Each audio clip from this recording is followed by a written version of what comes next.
Welcome to Autonomic Wellness, making stress easier to handle. In this session, we explore the causative factors behind Th2 immunological dominance and what you can do to restore balance.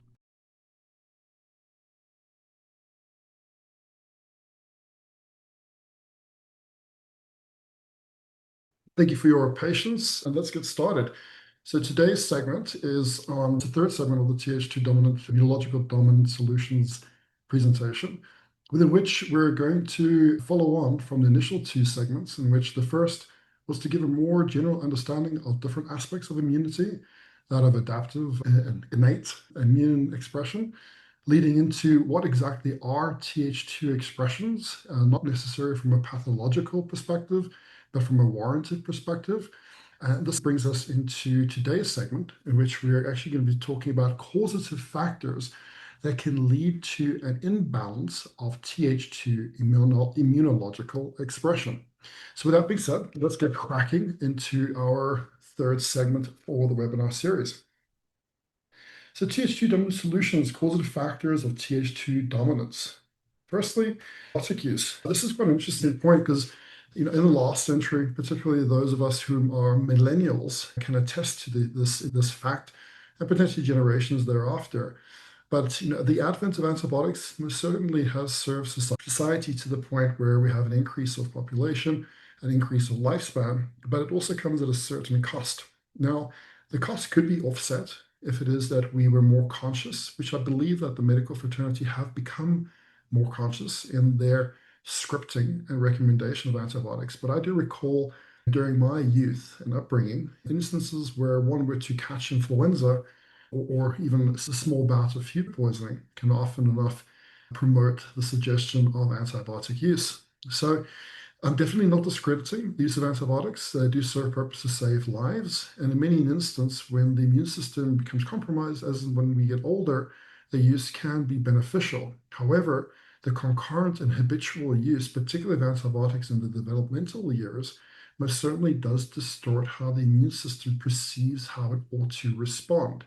When you stimulate a particular pathway in the body, you are going to increase the likelihood of that particular pathway being strengthened. Now, when it comes to the use of antibiotics, what it is that we have noted is that it does distort the balance of commensal bacteria, leading to a potential increase of firmicute concentration and Purobacteria concentration, which not only impacts our immune system, but also impacts our endocrine system to the point of why we might actually develop metabolic insufficiency in certain instances, metabolic resistance, as has been seen with low concentration of Akkermansia and Bifidobacteria. To that further point, antibiotics can most certainly increase mucosal cell aggravation, and in their ability to not only wipe out the bacterial variables that may cause us harm, they also wipe out commensal healthy bacteria that prevent those exact bacteria or pathogenic species from coming into our physiology in the first place, but also additionally preventing an imbalance of commensal bacteria that are gram-negative or anaerobic in nature from proliferating into a point in which that proliferated anaerobic growth can lead to distortions of pH variables in the gut, which can result in an increased likelihood of IBD, or most certainly before it were to do so, increased symptoms which have become more prevalent of IBS. So antibiotic use, excessive or inappropriate, and that's very important. It's not that antibiotics are necessarily the demon or the culprit here, but it's rather their inappropriate and concurrent use that can really shift the microbiota, leading to immune dysregulation and a shift towards Th2 responses. And again, just to reiterate, Th2 responses are predominantly that of polymorphonuclear leukocyte hyperactivity. And in their hyperactivity, there's increased release of histamine. Now, this isn't all too bad. Certain Th2 responses, if they're kept in check, can actually reduce the likelihood of Th17 responses. And those of you who are familiar with Th17 responses will know there's a close association to multiple sclerosis, psoriasis, ankylosing spondylitis, lupus, all associated to Th17 dominant expression. Yet there's a cascade, a knock-on effect that happens initially with Th2 responses that can spill over to a heightened probability of Th17 in certain instances where metabolic resistance especially is prevalent, in which case there is an increased rise of interleukin 6, tumor necrosis factor alpha, and interleukin 17, all of which further fuel the shift of Th2 into a predominant Th17 state, which is a close association to those particular autoimmune pathologies and many others as well. So the second point that we need to consider as a causative factor or contribution at least to Th2 immunological dominance are persistent organic pollutants. Variables such as PCBs modulate the immune function and promote Th2 dominance. So we must remember Th2 activity is very much so geared to increase the body's awareness and vigilance of extracellular variables that are impacting our health, including not only microorganisms, but also environmental toxins. Toxins such as PCBs, plastics, heavy metals, and other forms of environmental petrochemicals, all of which, when the load gets to a point in which the body cannot contend with it through its detoxification pathways, most certainly will increase the cell danger response to our mitochondria, and in doing so, increase the Th2 histamine expression. And a bidirectional impact that happens as such when it is that the mitochondria go into that cell danger state to further promote an adaptive Th2 immunological expression. Further to that point, another environmental toxin, heavy metals. Heavy metals not only disrupt tricarbolic acid cycle intermediaries, and thereby impacting the efficacy of electron transport chain of the mitochondria to be able to produce effective energy, but they also have dramatic impact in compromising how well we can actually use certain minerals. There are many a mineral that is vitally important to manage sulfur metabolism, such as molybdenum, in which we are not able to effectively metabolize sulfite into sulfate and utilize sulfur effectively for antioxidant processes, for connective tissue outcomes. And just to say about a few properties of sulfur activity in the body, this in its own right can actually lead to an increase of radicals, which by way in which they would stimulate a stress response would induce an increase of Th2 histamine expression.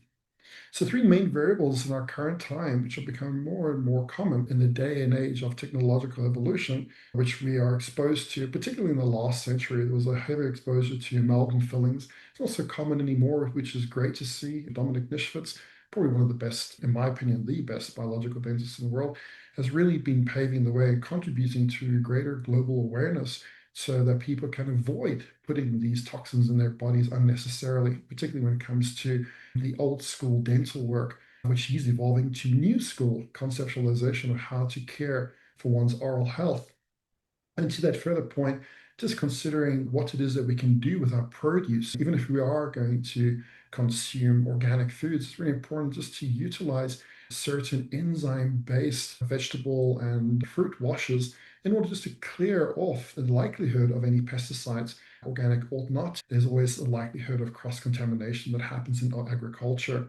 And to the point of antibiotic use, to really err caution of whether or not it is essential, and not just by allowing the body its opportunity of its healing cycle to come into effect, which sometimes means having a fever, but it's also important to not allow that to be disproportionately overwhelming to the point where temperature exceeds that of a healthy immunological response.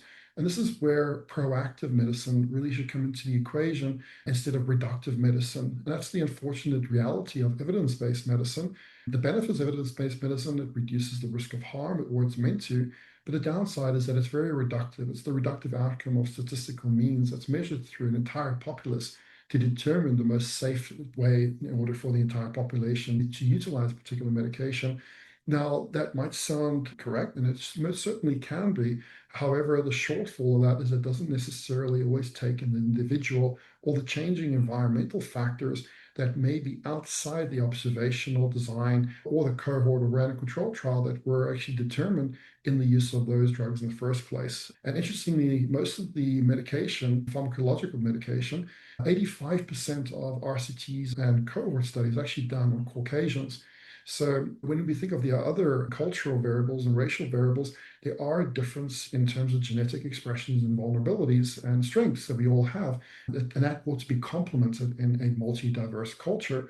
Yet when it comes to pharmacological understanding, unfortunately, most of the research has predominantly been done on Caucasians in history, and we need to err a bit of caution in the reductive outcomes that evidence-based medicine claims that those medicines may or may not have in our health, whether or not it is appropriate in the individual in question, particularly if their ethnicity doesn't necessarily align to what the ethnicity in the research cohorts.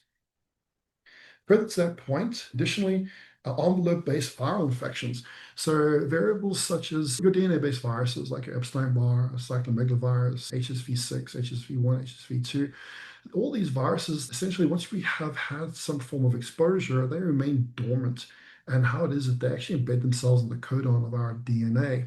When there is an epigenetic factor of stress that actually showcases an opportunity for these viruses to replicate, they take advantage of that.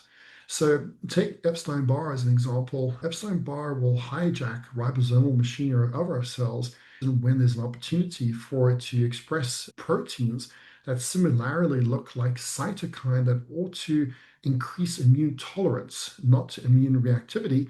It will actually cause the release of these particular proteins, very similarly representing interleukin 10 as an example.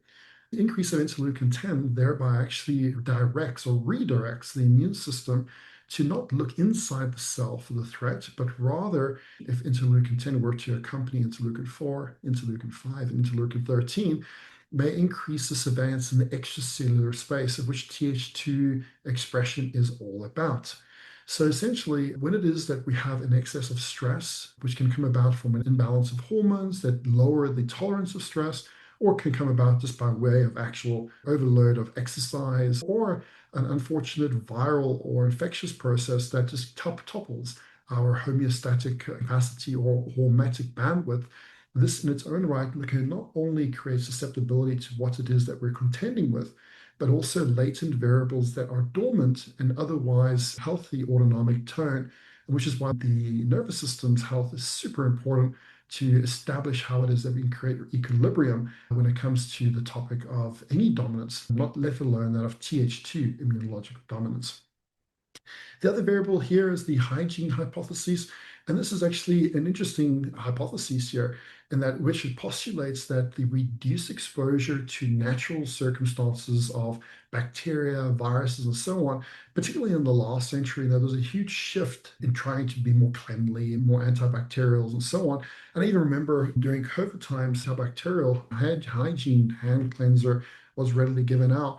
Interestingly, this can only be drawn by way of my observation, and certainly not causation, but I could suspect probably a correlation in that after COVID, a lot of microbiome profiles were actually showing to be deficient in bifidobacteria, specifically bifidobacteria. Some of them had a wide suppression of both lactobacillus and bifido as being the major variables of bacteria in our adult profile. And then to that further extent, also, as I mentioned to you, certain variables of bacilli species and Akkermansia, all of which help to provide natural innate antibiotic effect and metabolism, had also shown somewhat of reduction. But most notably, what I found was that bifidobacteria was quite suppressed if we were to contrast stool samples pre and post-COVID. Now, there are multiple variables that could have influenced the spike protein in and of itself is now postulated to impact and infiltrate microbiome. And if we think of what bifidobacteria does, it really helps to regulate the mucosal cell health, of which, when there is a lack of, can potentiate mast cell activation syndrome, of which those who are struggling with long haul COVID have had intimate experience thereof as well. So going back to the hygiene hypotheses, essentially we do want a bit of stress in order to improve upon the regulation of how the immune system perceives our being in an environment. Essentially, if we detract ourselves from the environment of which we live, when it is that we are exposed to a variable that's outside of ourselves, outside of the ordinary, instead of our bodies being responsive to that, there's an increased likelihood that it may perceive things to be more threatening than ought. And this most certainly can lead into that increased propensity of an allergenic phenotype associated to Th2 immunological biased expression. And to this next point, estrogen levels. So I really feel sorry for estrogen. I remember during my athletic days, estrogen was really given a bad rep for everything, for being emotional to gaining fat and having water retention. Now, most certainly, when there's an imbalance of hormone in the body, and any hormone for that question, these variables can manifest. But before it is that I give the association that estrogen dominance can have on our immune system, it's very important to note that estrogen is not demonic at all. It's not going to compromise your health. And quite on the contrary, a low amount of estrogen is more likely to create issues than a surplus, although a surplus most certainly can lead to unwanted symptoms and effects. We need to remember that estrogen plays a role in the regulation of serotonin. Estrogen plays a role in the expression of glycan activity in the central nervous system. Estrogen plays a role in bone mineral density. Estrogen plays a role in lipid metabolism. Specifically, estradiol plays an intimate role in our production of HDL in the liver, which is really interesting because certain autoimmune types and excess of HDL has also been associated to autoimmunity, not causative thereof, but correlative to those particular instances. So when we think of estrogen and we consider the levels, it's not necessarily levels in isolation that we need to consider, but rather the ratio. And when it comes to the female, we need to consider the impact that estrogen or the ratio that estrogen has to progesterone. Now, estrogen is actually quite excitatory. It's a phenol, and all phenols, including polyphenols, do have their antioxidant benefits, and estrogen most certainly does that, but they also have stimulatory impact onto the nervous system, which is why often when people find it difficult to fall asleep, it is correlation to estrogen levels impacting the likelihood of being able to get to sleep, where in which case there's an excess of estrogen that might be expressed. Estrogen also potentiates the POMCs, pro-opium melanocortropin cells, which regulate your melanocortropin sites. It also regulates in that MSH, alpha MSH, melanocyte stimulating hormone, which has a wide impact on the immune system. So estrogen is vitally important not only for our neurotransmission and the improvement of monoamine synthesis like dopamine and serotonin, specifically dopamine, as estrogen is actually inhibitory to certain GABA activity. So it's inhibitory to GABAergic activity in certain quantity, which is why it's so important in the female cohort to have adequate progesterone levels, as progesterone potentiates GABA activity. So they work in a way in a complement, but also in opposition to one another, whereas progesterone is more of a calming influence on the nervous system. Also, it's very much so a calming influence on the immune system, in that it can balance the Th2 response to not shift over into that Th17 response, whereas estrogen definitely potentiates Th2 histamine release the most out of any of our sex hormones. However, if it were to express its Th2 stimulative effect in a scenario of poor progesterone, levels of interleukin 4 can show somewhat of a deficit. And it's really important because interleukin 4 is closely associated to progesterone, and interleukin 4 inhibits the conversion of our Th17 phenotype, is where we can lead ourselves into an autoimmune state. So again, estrogen levels, the estrogen in and of itself and its single level isn't what's need to be considered, but rather the ratio. And when it comes to the male cohort, it's important to consider the availability of free testosterone. But interestingly, it's also very important to consider the availability of DHT. And DHT playing in the male cohort a more intimate role in the regulation of GABA receptors than that of progesterone. And some postulate this is still, up for more interpretation, deeper research is required.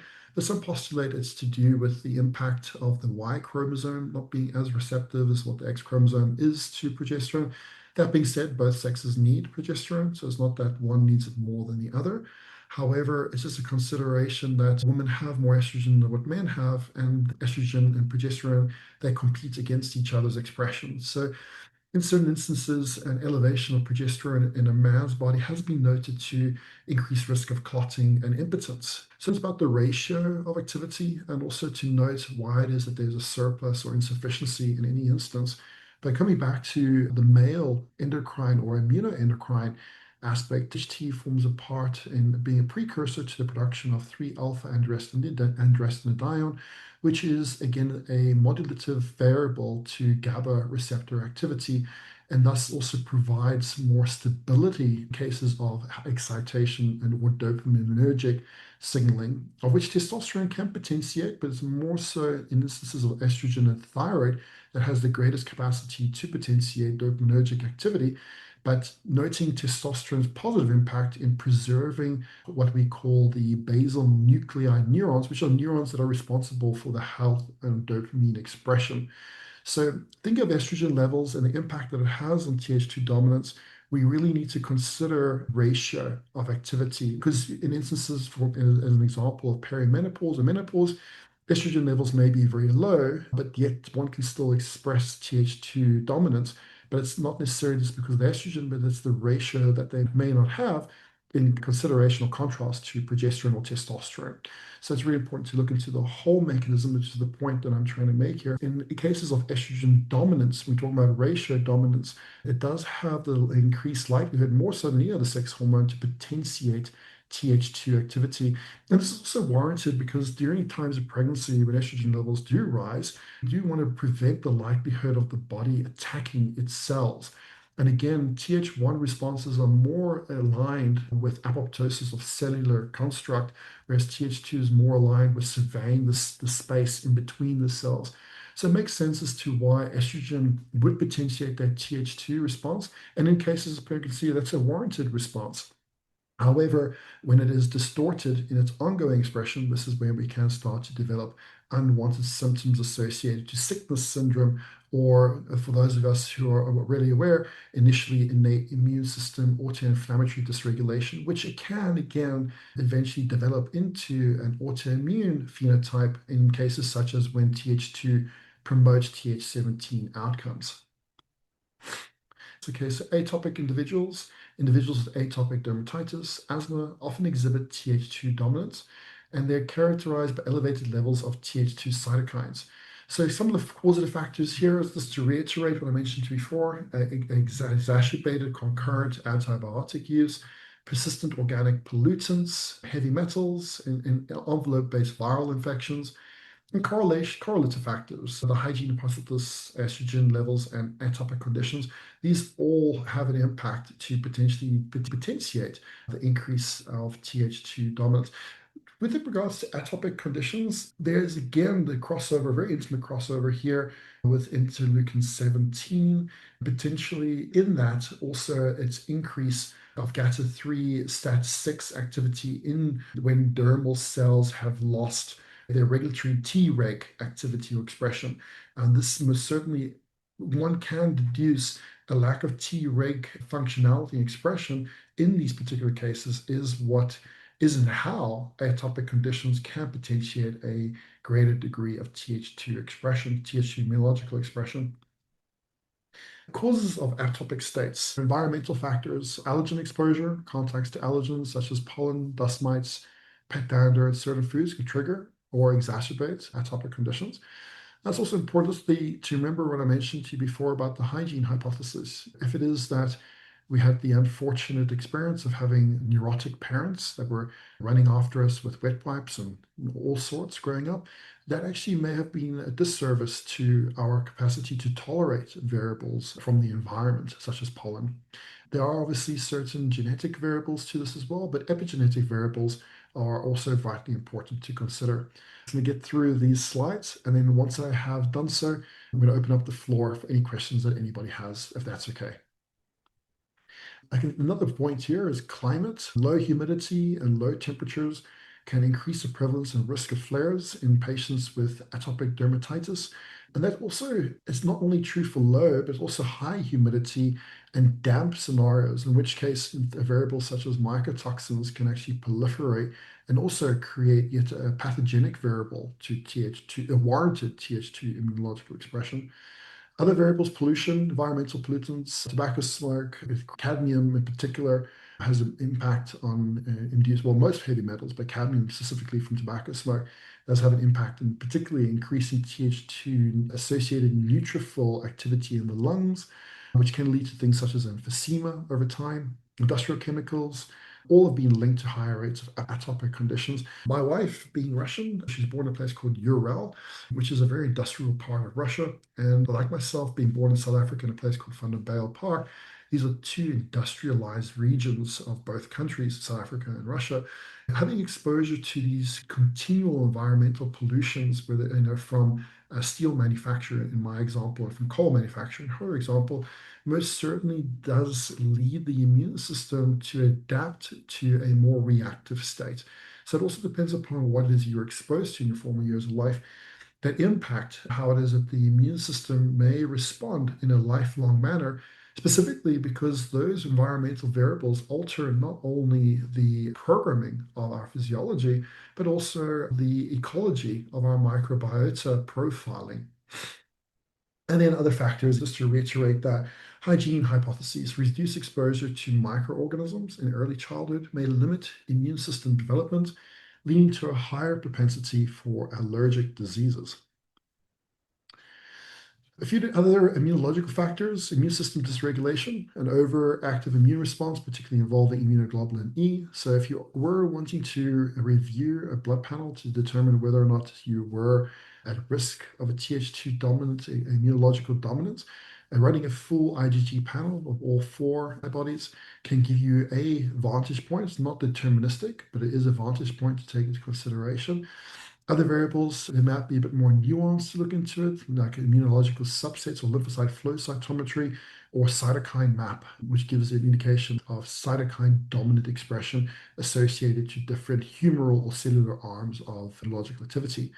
The skin barrier defects as well, mutations in genes responsible for skin barrier function, such as filaggrin, can result in increased skin permeability, facilitating allergen entry and subsequent immune reactions. And this is really important because how it is that we manage sulfur, particularly also how it is that our gut supports glycosaminoglycan production, has a big part to play in the health of filaggrin. So in instances whereby we have, as an example, an increase of candida growth. This can create enzymes which actually degrade collagen to impact the health of our dermal layers. And often more than not, when it is that patients present certain dermal issues, whether it be blemishes or even in certain instances vitiligo, when it is we review organic acids and stool profile, more often than not, they actually showcase an increase of candida. Now, to that point, when we see an increase of candida as one fungal of many that can accumulate in some scenarios, we have to ask ourselves, is this a pathogenic assault or is this an adaptive outcome? And the reason why I actually bring to the potential of thinking of it as adaptive outcome, candida actually feeds off of heavy metals. And in instances whereby we may have a heavy metal toxic load, it actually can reduce the effect that those heavy metals may have on our system, albeit that how it does that is by integrating heavy metals into its biofilm. So making it much more resistant to antifungal measures. So in one aspect, it can reduce the oxidative load, but on another aspect, by way in which it proliferates biofilm in instances where there is exposure of heavy metals, this can lead to candida being more resistant and increasing the production of variables such as acetaldehyde. Aldehyde, which can impact methylation processes by directly inhibiting methionine synthase, not to mention the impact that in doing so that it has on detoxification processes in the liver, and in that further compromising glutathione recycling and depleting glutathione in the process of the body trying to contend with aldehyde concentration. And aldehydes really have detrimental impact onto the brain. A high amount of aldehyde most certainly can induce variables of brain fog. And to that point, can also increase the likelihood of beta amyloid accumulation by means of how aldehydes stimulate GSK3 beta, a variable within the pathophysiological processes that instigates the outcome in the increased likelihood of beta amyloid production, but also tau hyperphosphorylation, both of which be associated to the potential risk of Alzheimer's disease. Maternal stress, psychological stress during pregnancy may actually influence and develop an atopy in offspring. And this is to do with the load of cortisol that actually is in utero can actually impact the immune system, notably not only the immune system, but also the nervous system. No physiological system operates in isolation. Often there's a concert in its activity. And when it is that a baby or fetus, in this example, is exposed to high amounts of cortisol in utero, this can actually alter morphological changes in the anatomy of the brain, which can increase the propensity of salience networks, which are those networks to help regulate our vigilance and perception of threat in the world, to the point where they become hyperactive. And the more hyperactive our vigilance of threat is, the less that we're able to engage higher thinking through our executive function. And this not only has an impact on psychology, but so too can also express itself in the cosmetic aesthetics of our skin. Early life dietary factors, including breastfeeding. In the multitude of studies, they were able to have correlative findings through retrospective observational design, in which they found that those who were not breastfed, in contrast to those who were, had altered microbiome profile. Those who were breastfed had better bifidobacteria concentration and were less lactobacillus dominant, which also has an impact onto lactate formation, which in excess of can also lead to variables such as brain fog by means of neuroinflammatory processes. So as to that point, when there's an alteration in the microbiome profile and we have an increase of lactic acid producing bacteria overriding mucosal regulatory bacteria, this in its own right can have an impact into how the epithelium actually responds to certain foods. As an example, foods that have a high histamine concentration, if they were to be consumed in scenario of low bifidobacteria, this may very well potentiate an histamine overload and a further warranted innate histamine expression from our own immune cells. So essentially, when it is that we find somebody to be in an innate immune autoinflammatory state, we often, and this can be from instances such as Lyme disease instigating it, or other variables of vector-borne illness, or it could be from the aforementioned variables of environmental pollution or psychological pollution for that matter. What it is that we generally would recommend, in nutritional science at least, is to follow a lower histamine diet. Now, it's not that histamine is all bad. Histamine does help the body in many instances, helps with libido, as an example. It is an excitatory neurotransmitter. However, when the body or the immune system is primed to predominantly release histamine, adding foods with a high histamine concentration only further compound the situation into a more stressful state. So certain foods, again, it is contextual, can actually worsen the state dependent upon the state of reactivity in which the microbiome plays an intimate role in determining whether response or reaction is warranted. Notably, nightshades that have a natural concentration of nicotine also can disrupt a histamine expression in states where there is a disproportionate ratio between Bacteroidetes and firmicutes in the commensal profile. Causes of estrogen dominance. Okay, so as I mentioned before, estrogen ratio of dominance, it does have an increased potentiation to stimulate polymorphonuclear leukocytes in the release of histamine. Some of the variables that can cause estrogen dominance, an increase of excess body fat, can lead to an increase of aromatase, which does convert androgens into estrogen, which isn't always a bad thing. I know I'm positioning it in this slide as a negative, but in many instances, particularly those who are perimenopausal or far from menopause, in the female cohort, requiring an improvement of stress tolerance via augmentation of hormonal therapies, i.e., the use of progesterone. The use of estradiol can often lead to more complication, but yet we do know that we need estradiol, particularly in a female's body. And this is where women having naturally higher body fat percentages can actually take that to their advantage in utilizing testosterone, which can be readily converted into estradiol via increased activity of aromatase. However, although adipose tissue does increase the likelihood, it is also highly reliant upon active T3 signaling to those particular cells within adipose tissue induce an increase of aromatase activity. When there is poor T3 availability, despite the body fat percentile, this can actually lead to an insufficient estradiol turnover, which may reduce Th2 dominance, but may further potentiate other immunological phenotypes such as Th17 responses. Other variants, CYP genes, cytochrome P450, this is modification rates, CYP1A1, CYP1B1. These can all skew metabolism of estrogen and lead to other harmful metabolites like 4-hydroxyestradiol or 16-hydroxyestradiol. And then also COMT gene in the methylation milieu. Slow COMT activity can most certainly lead to an excess of estrogen metabolites. Slow COMT activity can also lead to an excess of catecholamines, such as dopamine, which can lead to combination with excess estrogen to states of excitotoxicity in the brain. So certain variants reduce activity COMT V158M. These all impair the clearance of estrogen. And this is really important when we consider the individual in considering the use of bioidentical hormones, particularly in the female cohort, menopausal situation at least, and the quantity of estradiol that's being utilized. And even prior to menopause, in those females that are under therapeutic care of testosterone, as an example, the quantities of tolerance may be vastly different to those who may not necessarily have the vulnerability of these particular SNPs in the COMT genome. Salt genes, also very important genes, also very important for metabolism of estrogen and monoamines. Salt 1A1, Salt 1E1, involved in sulfation of estrogens, and dysfunction leads to estrogen retention. So we not only need to consider the impact of your COMT allele, but also the impact of salt activity. Low monoamine oxidase A may also contribute to heightened estrogen levels due to interactions between estrogen and neurotransmitter pathways.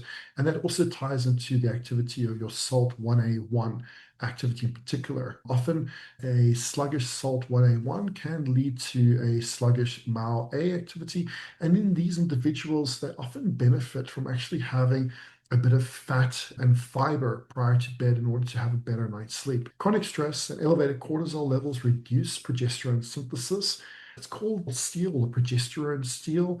Sorry, pregnenolone steal is also known as. I don't know if it's so much about a steal, but more of a priority and requirement. So I guess one can see it as stealing, not that the body steals anything, but rather redirects certain raw material for the requirement of the demand that is at hand.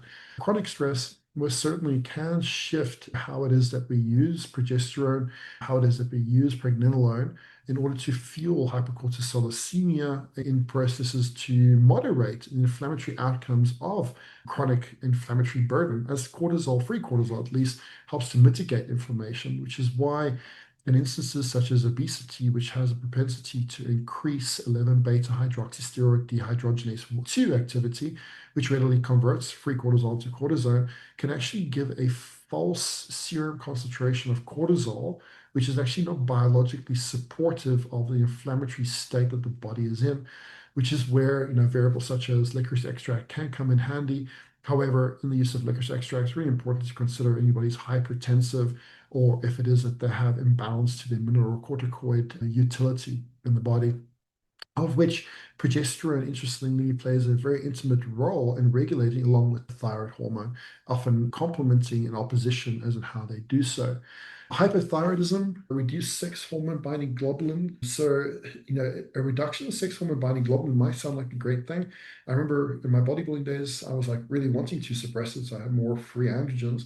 But what we don't realize is that an excess of androgenic signaling, or estrogen signaling, all leads to a distortion of the immune system. Not only the immune system, but immune activity. Sex hormone binding globulin is actually a vital component in the production and synthesis of GLUT4 protein transporters. As in, when there is an insufficient availability of sex hormone binding globulin, this can often lead to insufficient GLUT4 production, which impacts as in how well, on a cellular level at least, we're able to utilize insulin for purposes of glucose disposal. An increase of glucose concentration in the blood does accelerate glycated end structures, which basically is a means of how our cells become more sticky, red blood cells become more sticky. And in that process on its own can alter the activity of the glycocalyx, leading to an extracellular perceived threat, heightening Th2 immunological outcomes. Other forms of or causes for estrogen dominance include dysbiosis. Certain microbiota actually can increase beta glucuronidase activity, which lowers glucuronidation efficiency. And in certain instances, these particular overgrowth of bacteria can actually strip bile of metabolized estrogen, leading to intrahepatic recirculation of estrogen back into the liver in the first place. So deconjugated estrogens in the intestine and allowing reabsorption is what that intrahepatic recirculation of estrogens refers to in certain bacterial states or imbalance of bacterial states. So essentially, what is it that we can consider in this whole correlation?